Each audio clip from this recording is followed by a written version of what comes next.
Fala pessoal, bem-vindos a mais uma análise esquematizada aqui no Atos da Aprovação. Hoje o nosso papo é sobre um terreno de altíssimo risco, a acentuação gráfica. Olha que detalhe curioso, o acordo ortográfico já tem mais de uma década e mesmo assim esse é o assunto que literalmente mais derruba candidatos excelentes todos os anos. A nossa missão aqui não é só decorar, é entender a engenharia por trás desse sistema pra gente parar de perder pontos valiosos de graça. Combinado? Bora lá!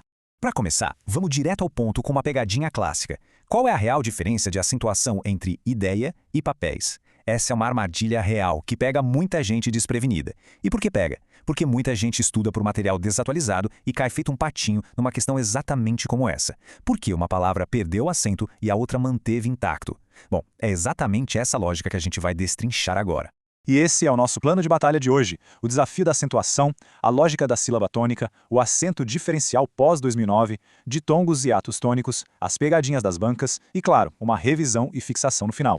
Parte 1. A lógica da sílaba tônica, entendendo o sistema base.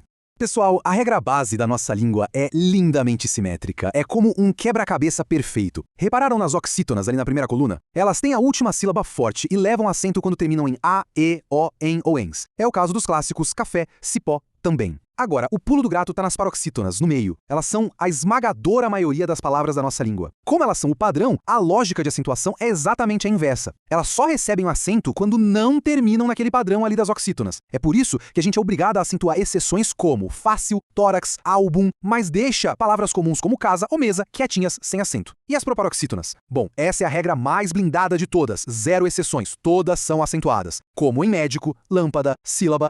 Parte 2. Acento diferencial pós-2009. O verdadeiro campo minado das provas. Sabe o que é realmente interessante de observar aqui? É ver claramente quem sobreviveu ao machado do acordo ortográfico e quem ficou pelo caminho. O lado esquerdo é um perigo. Dá uma vontade quase incontrolável de colocar aquele acento circunflexo em pelo, em voo ou na fruta pera, né? Mas apaga isso da mente. Esses acentos faleceram em 2009. A forma correta hoje é voo e enjoo totalmente sem acento. Já do lado direito, a gente tem as raridades que sobreviveram para evitar uma confusão gigante na leitura. O verbo por continuou com acento para não brigar com a preposição por. E pode, indicando que algo aconteceu lá no passado, manteve o chapéu para se diferenciar de pode no presente. Parte 3. Ditongos e hiatos tônicos. Vamos às regras específicas. E aqui a gente finalmente resolve aquela nossa grande dúvida do início do guia. O acordo de 2009 cortou o acento dos ditongos abertos, tipo ei, oi e el. Mas apenas, e preste muita atenção nisso, apenas nas palavras proparoxítonas. É por isso que ideia, assembleia e heróico perderam o acento gráfico. O som forte continua lá, mas o desenho do acento sumiu. Só que as regras das oxítonas são mais fortes e passam por cima dessa mudança. Então se a última sílaba é atônica, como em herói e papéis, o acento fica quietinho no lugar dele. A regra de ouro na hora da prova é: identifique se a força está no final ou no meio da palavra antes de canetar a resposta. Passando agora para a famosa regra dos hiatos. A lógica geral aqui é super generosa e bem sonora. Quando o i ou o u ficam ali isolados em uma sílaba, sozinhos ou no máximo acompanhados da letra S, eles ganham um acento. Na nossa própria pronúncia, a gente já separa essas vogais, dando um super destaque para elas. Tipo no que acontece brilhantemente em palavras como saída, baú, país e raízes. Mas olha só, alerta vermelho agora, cautela máxima. Aplicar essa regra do hiato de olhos fechados é pedir para perder ponto. Se aquele i forte for seguido de NH logo na próxima sílaba, o acento é terminantemente proibido. Palavras como rainha e moinho não têm marcação gráfica de jeito nenhum. Por quê? Porque aquele som anasalado do NH já puxa a força da pronúncia de um jeito muito natural. Essa é sem dúvida uma exceção feita sob medida para derrubar quem lê as alternativas rápido demais.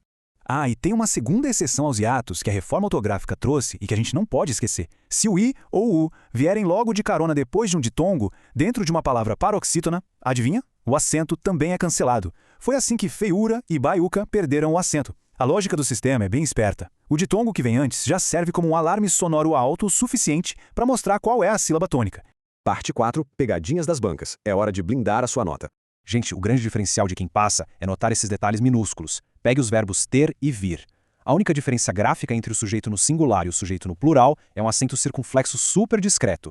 Se a frase diz eles, o verbo exige obrigatoriamente a marcação. Eles têm, eles vêm. Esquecer isso no meio de uma redação ou deixar passar batido numa alternativa de múltipla escolha é jogar ponto fácil no colo da concorrência. Outro alvo clássico, os monossílabos tônicos. Palavrinhas de uma sílaba só, mas com som forte. Essa regra precisa ficar separada da regra das oxítonas na sua cabeça para não dar tela azul na hora da prova. A regra é: acentua-se se terminar em A, E, O, com ou sem S. Acabou, é só isso. Tipo pá, pé, pó, mês. Terminou com qualquer outra consoante que não seja o S, como o Z em faz, luz ou vez, então não tem acento nenhum. Isso mostra uma genialidade malvada das provas. É uma armadilha morfológica perfeita. A palavra de origem pode ter um acento, mas a derivada dela, não. Mês tem acento obrigatório, certo? Monossílabo tônico terminado em E com S. Mas, quando a gente transforma isso em mesada, a arquitetura muda toda. A sílaba forte vira o sa. Mesada. Virou uma paroxítona terminada em A, ou seja, caiu na regra da maioria absoluta e dispensou o acento completamente. O próximo truque das bancas é puramente visual. Eles adoram colocar palavras como área e ideia enfileiradas na mesma alternativa, perguntando se elas seguem a mesma regra de acentuação. Visualmente, elas enganam muito, porque o finalzinho é parecido, mas é pura ilusão de ótica. Se a gente separar, área é uma proparoxítona clássica, e todas elas, sem exceção, levam acento. Já ideia, como a gente viu, é uma paroxítona com ditongo aberto, que foi uma das grandes vítimas da eliminação de acentos em 2009. Parte 5. Revisão e fixação. O mapa mental definitivo. Para garantir a sobrevivência em qualquer prova, 3 passos bem rápidos resolvem. Passo 1, separe as sílabas mentalmente e ache a tônica. Passo 2, aplique a regra base. É a regra da minoria das oxítonas? É a lógica invertida das paroxítonas ou é a regra blindada das proparoxítonas? E por fim, o passo 3. Passe um scanner mental procurando as armadilhas de 2009. Tem um ditongo aberto ali? É um hiato seguido de NH? É um daqueles acentos diferenciais que caíram? Fazendo esse checklist, não tem erro.